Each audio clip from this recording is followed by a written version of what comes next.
पेट दर्द, गैस, सिर दर्द, चक्कर, वजह एक, कब्ज। क्या बूढ़े क्या बच्चे आजकल सभी कब्ज की समस्या से परेशान रहते हैं। तो डॉक्टर साहब से सबसे पहले जान लेते हैं कि क्या कब्ज की बीमारी होती है। आयुर्वेद में इस बीमारी को लेकर डॉक्टर साहब क्या क्या बताया गया है। कब्ज क्या है इसको जानना बहुत जरूरी है, क्योंकि बहुत सारे लोगों को इसका पूर्ण रूप से इसकी डेफिनेशन नहीं मालूम होती, इसका पूरा अर्थ मालूम नहीं होता। इसलिए लोगों को अगर पूछें तो कब्ज के अलग अलग अर्थ वो लगाते हैं। कुछ लोग कहते हैं कि अगर पूरा पेट साफ नहीं होता तो कब्ज है। कुछ लोग कहते हैं कि हमें दिन में 3-4 बार जाना पड़ता है, वो भी कहते हैं हमें कब्ज है। कुछ लोगों को मोशन बिल्कुल नहीं आता तो वो कहते हैं कब्ज है। आमतौर पर अगर देखा जाए तो 24 घंटे के अंदर एक बार हमें बाउल मूवमेंट्स हमारी होनी चाहिए, एक बार पेट साफ हमारा होना चाहिए। अगर वो नहीं होता है तो उसको हम कब्ज कह सकते हैं। आयुर्वेद की दृष्टि से अगर हम बात करें तो आयुर्वेद में इस रोग का वर्णन काफी विस्तार से किया है। उसका जो है हम वात, पित्त और कफ के साथ भी उसका संबंध बनाते हैं कि वात के कारण कब्ज या पित्त के कारण कब्ज या कफ के कारण कब्ज है। तो इसलिए अगर एक बार आपका मोशन क्लियर नहीं होता है 24 घंटे के अंदर तो आप कब्ज के शिकार हैं। ये एक बड़ी कॉमन सी डेफिनेशन है।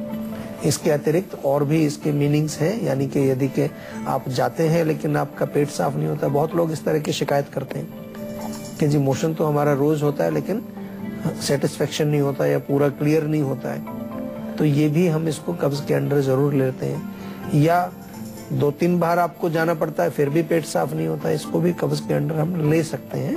लेकिन यहाँ पर कारण हमारे अलग अलग हो जाते हैं। और कुछ लोग तो बिल्कुल जो हम कहें कि टिपिकली जो कॉन्स्टिपेशन के पेशेंट हैं वो लोग हैं जिनको कि 2 दिन के बाद 3 दिन के बाद मोशन आता है। कुछ तो ऐसे लोग हैं कि सप्ताह में एक बार ही जाते हैं, तो वो डेफिनेटली एक कॉन्स्टिपेशन के पेशेंट हम कह सकते हैं उनको। एक कॉलर हमारे साथ जुड़ गई है, बीना है हरियाणा से। क्या जानना चाहती हैं बीना आप?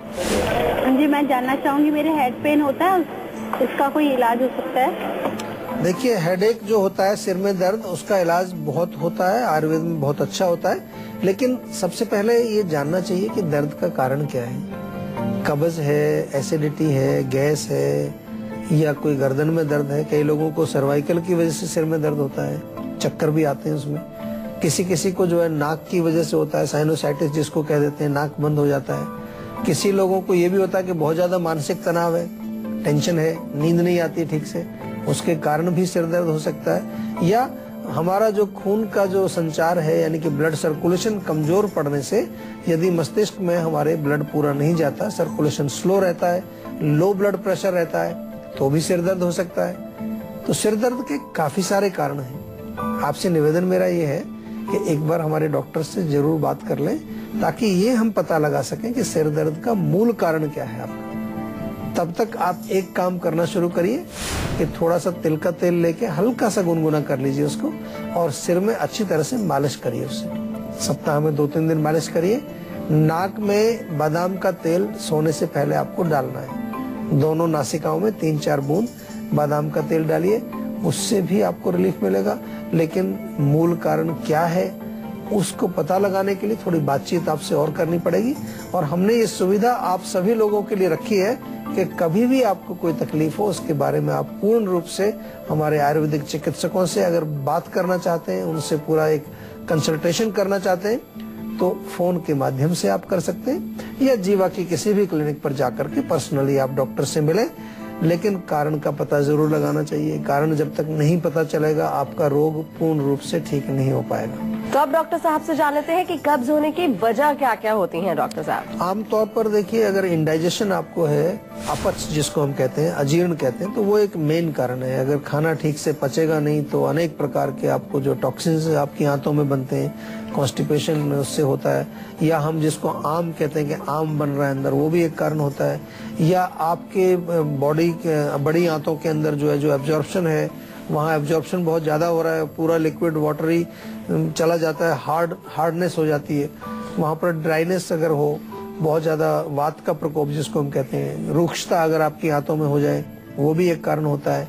या फिर जो है इसके अतिरिक्त कभी कभार हमारा भोजन का जो खाने पीने का टाइम ठीक से नहीं है, या हम जो है जो खाना खा रहे हैं उसमें किसी प्रकार की जो है विरुद्ध आहार का सेवन हम कर रहे हैं, तो अनेक प्रकार, या टाइम से खाना नहीं खाते हैं, आज कभी खाया, कल परसों कभी खाया, भूख लगने से पहले हम खाना खा लें या भूख लगने पर भी खाना ना खाएं, तो ऐसे अनेक कारण हैं जो कब्ज को पैदा कर सकते हैं। इसके अतिरिक्त जो है कब्ज जो है एक बीमारी, किसी अन्य बीमारी का लक्षण भी हो सकता है। एक तो बीमारी अपने आप में, लेकिन बहुत सारी बीमारियां ऐसा हैं जो कॉन्स्टिपेशन कर देती हैं।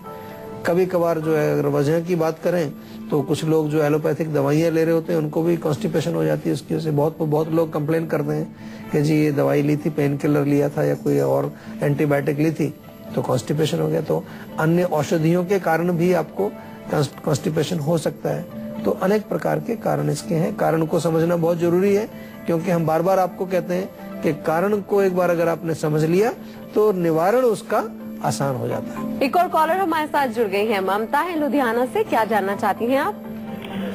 जी मेरे हेयर फॉल की प्रॉब्लम है। हेयर फॉल कितना पुराना है जी आपको? 4 साल। अच्छा, तो अभी क्या इलाज कर रहे हैं उसका? कुछ नहीं, अंडा लगा लेती हूँ। अंडा? हाँ जी, और तो नारियल का तेल। कुछ फर्क पड़ता है उससे? नहीं, हाँ थोड़ा बहुत, पर इतना नहीं, ज्यादा नहीं।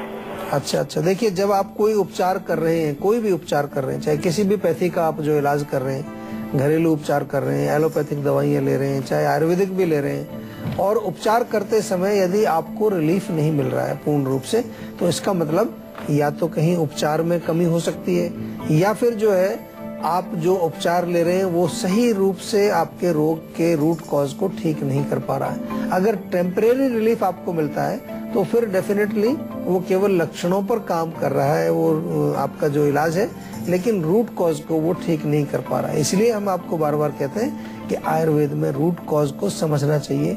हेयर लॉस के बारे में पहले भी हम कई बार बता चुके हैं। हेयर लॉस जब होता है तो उसमें आमतौर पर पित्त का प्रकोप हम मानते हैं, इसलिए गर्म चीजों का सेवन आप बिल्कुल बंद कर दीजिए। यानी कि बहुत ज्यादा तीखी चटनी, इमली, अमचूर, लाल मिर्च, अचार, खटाई, या कोई भी जो चीज जिसको हम कहते हैं कि तासीर जिसकी गर्म होती है वो आप ना खाएं। उसमें पालक भी आता है, टमाटर भी आता है, कोई भी खट्टी चीज आती है, दही भी आता है उसमें। ये चीजें आप अगर जो सेवन नहीं करेंगे तो आधा काम आपका यहाँ से हो जाएगा। अब दूसरा है कि बॉडी के अंदर आपको ऐसी चीजें सेवन करनी है जो पित्त को ना बढ़ाएं। आंवले का चूर्ण बहुत बढ़िया काम करता है। 1-1 चम्मच सुबह शाम लें। आंवले के चूर्ण का पेस्ट बना करके बालों पर सप्ताह में एक बार लेप करें। भृंगराज का तेल आप जीवा से मंगा लीजिए, बहुत अच्छा काम करता है। साथ में आंवला शैम्पू भी मंगा लीजिए। या फिर हेयर लॉस का पूरा एक पैक हमारा मिलता है जो बहुत कारगर है, हजारों लोग उसको प्रयोग कर चुके हैं, उनको लाभ मिलता है, वो आप मंगा सकते हैं। ये मैं आपको बार बार कहता हूँ कि कोई भी रोग हो, रिस्पॉन्सिबिलिटी आपकी है। रोग आपके शरीर के अंदर आया है, आपके घर के अंदर कोई विकृति आई है एक तरह से, तो उसको ठीक करने का दायित्व भी आपको समझना चाहिए, लेना चाहिए। रिस्पॉन्सिबिलिटी आपको लेनी चाहिए। डॉक्टर आपका केवल एक सलाहकार होता है, एक मददगार होता है, एक गाइड के रूप में डॉक्टर काम करता है। आयुर्वेद में हमारी चिकित्सा पद्धति जो होती है, क्योंकि हम दवाई आपको दे देते हैं, डाइट चार्ट आपको दे देते हैं, समझा भी देते हैं कि क्या करना है क्या नहीं करना, लेकिन फिर यदि आप रिस्पॉन्सिबिलिटी नहीं लेते हैं और उसको सही प्रकार से इलाज को नहीं करते हैं तो फिर आपका रोग ठीक नहीं हो पाता है। इसलिए आपसे बार बार हमारा निवेदन है कि आप जो भी उपचार करें आयुर्वेद में उसको पूर्ण रूप से करें। दवाइयाँ भी खाएं, परहेज भी करें, और जो भी आपको हिदायतें दी जाती हैं हमारे डॉक्टर्स के माध्यम से उनको अवश्य पालन करें, ताकि आपका रोग बिल्कुल जड़ से ठीक हो जाए। तो अब डॉक्टर साहब से जान लेते हैं कि डॉक्टर साहब ये कैसे पहचाना जाए कि हमें कब्ज हो गया है? कोई लक्षण होते हैं इसके? लक्षण डेफिनेटली होते हैं। सबसे बड़ा लक्षण तो ये है कि अगर आपका पेट साफ नहीं होगा, मोशन आपको नहीं आएगा, 1 दिन नहीं आएगा, 2 दिन नहीं आएगा, तो ये एक सबसे बड़ा लक्षण है। इसके अलावा पेट में जो है गैस बनना, अफारा होना, एसिडिटी होना, या फिर जो है हल्का हल्का सा जो है वहाँ पर मोशन के साथ आपको कई बार आम आ जाता है, वो भी एक इसका लक्षण है। या आपको भूख कम लगती है, या भूख का कोई एक तरह से रेगुलर एपेटाइट आपकी नहीं है, कभी लगी कभी नहीं लगी है, खाना पचता नहीं है, आपको डकारें आती हैं, एसिडिटी हो जाती है, गैस बहुत ज्यादा बनती है, विंड फॉर्मेशन हो जाती है, तो ये तमाम लक्षण जो है कब्ज के साथ हम इनको जोड़ते हैं। एक कॉलर हमारे साथ जुड़ गए हैं, अमित है फरीदाबाद से। क्या जानना चाहते हैं आप? नमस्कार डॉक्टर साहब, मैं अमित बात कर रहा हूँ फरीदाबाद से। जी। मैं आपसे जानना चाहता हूँ कि मुझे गॉल ब्लैडर स्टोन की समस्या है। अच्छा। पिछले 1 साल से मुझे 8 mm का गॉल ब्लैडर का स्टोन है, तो मुझे डॉक्टर्स ने हमेशा इसके लिए यही सजेस्ट किया है कि आप इसके लिए ऑपरेशन करवा लीजिए और उसके साथ में वो गॉल ब्लैडर को रिमूव कर देंगे। जी तो देखिए, आमतौर पर ये सलाह दी जाती है डॉक्टर्स की, और वो सलाह इसलिए दी जाती है क्योंकि गॉल ब्लैडर को स्टोन निकालने के लिए कोई रास्ता नहीं होता है।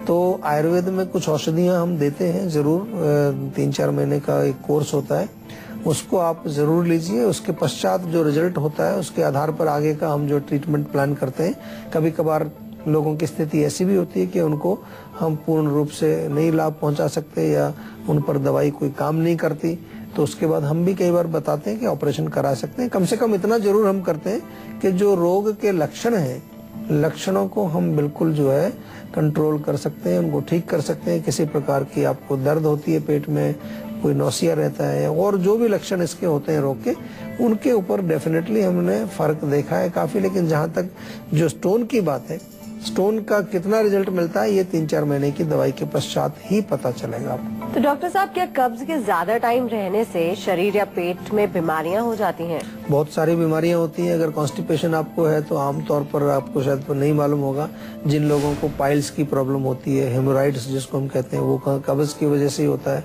या कुछ लोगों को फिस्चुला हो जाता है, या जो है जिसको हम कहते हैं भगंदर, या फिर जो है फिशर्स बन जाते हैं, वहाँ पर बहुत पेन होता है मोशन करते समय, ब्लीडिंग होती है, खून आता है, ये तमाम बीमारियां, या कोलाइटिस हो जाती है, अल्सरेटिव कोलाइटिस हो जाती है, या कई तरह की रोग हैं जिनमें कि हमारी जो आंत का जो लास्ट वाला हिस्सा है वहाँ पर सूजन आ जाती है, वहाँ पर किसी प्रकार का ब्लॉकेज हो जाए, इंटेस्टाइनल ब्लॉकेज वहाँ पर हो जाए, वो भी कब्ज के कारण हो सकता है। और कब्ज के कारण जो है, जो आसपास के और ऑर्गन्स हैं हमारे, यूरिनरी ब्लैडर है, महिलाओं में गर्भाशय है, यूट्रस जो है, उन जगहों पर भी मैंने देखा है। आमतौर पर मैं अपनी प्रैक्टिस और अपने एक्सपीरियंस के आधार पर आपको बताता हूँ कि बहुत सारे ऐसे जो रोग हैं जो कि यूरिनरी ब्लैडर में, गर्भाशय में, या उस एरिया में कुछ ब्लॉकेज हो जाती है, वहाँ कोई गांठ बन गई है, कोई फाइब्रॉइड बन गया है, वहाँ पर भी मैंने देखा है कि उनमें एक हिस्ट्री मिलती है कि कॉन्स्टिपेशन उनको बहुत पुराना है।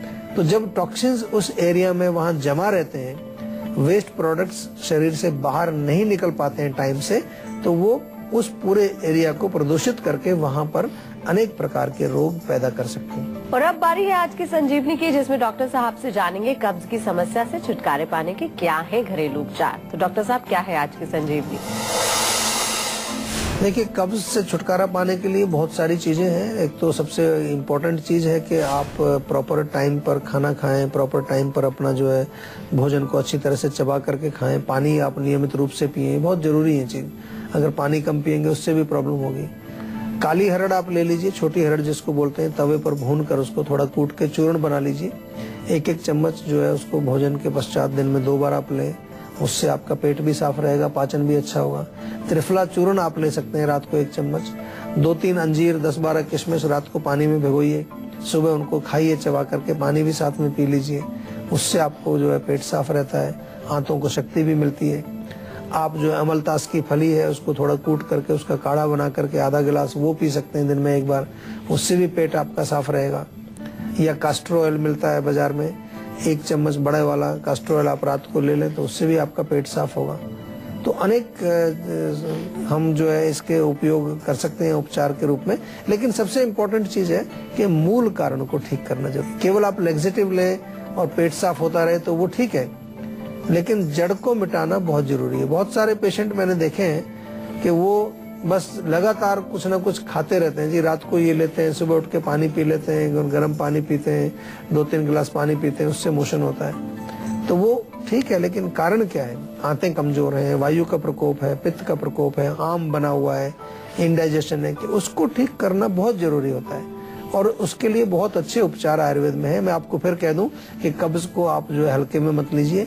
कॉन्स्टिपेशन एक ऐसा रोग है कि अगर ये आप इससे पीड़ित हैं तो ये अनेक रोगों को पैदा करेगा आपके शरीर में, और इसको जल्द से जल्द आपको ठीक करना चाहिए, क्योंकि ये वो पदार्थ हैं, जो टॉक्सिन्स हैं, जो वेस्ट प्रोडक्ट हैं, जो हमारे मेटाबॉलिज्म के बाई प्रोडक्ट्स हैं, वो शरीर में हमें उनको कहीं पर उनकी आवश्यकता नहीं पड़ती, उनको हमें बाहर निकालना चाहिए जल्दी से जल्दी। तो अब डॉक्टर साहब से जान लेते हैं कि कब्ज से बचने के लिए खाने पीने में अगर कोई परहेज या डॉक्टर साहब कोई सावधानी बरतनी चाहिए तो वो क्या है? हरी सब्जियां खाएं, फ्रूट्स खाएं, फाइबर वाली चीजें ज्यादा खाएं, गुनगुना पानी पिए दिन में, बहुत अच्छा रहेगा। उसमें थोड़ा नींबू, हल्का सा नमक डाल करके पिए, उससे बहुत फर्क पड़ेगा।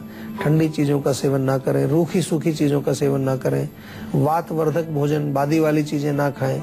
तो ये करेंगे तो पेट आपका साफ रहेगा। और इसके अतिरिक्त जैसा हम बार बार कहते हैं कि अगर आप जो है थोड़ा अपनी दिनचर्या के रूप से शरीर में थोड़ा व्यायाम करें, मालिश करते रहें, नाभि पर तेल लगाएं, थोड़ा सा शरीर में पूरे में तेल लगाएं, तो आप कब्ज से बचे रहेंगे। बारी आती है संजीवनी टिप्स की, जिसमें डॉक्टर साहब बताएंगे कैसे करें कोलेस्ट्रॉल को कंट्रोल। सबसे पहले तो बहुत इम्पोर्टेंट है खान पान पर कंट्रोल करें। चिकनाई, फैट वाली चीजें, बहुत ज्यादा गरिष्ठ भोजन ना करें। एक्सरसाइज रेगुलरली करें तो बहुत फर्क पड़ जाएगा आपको उसी से।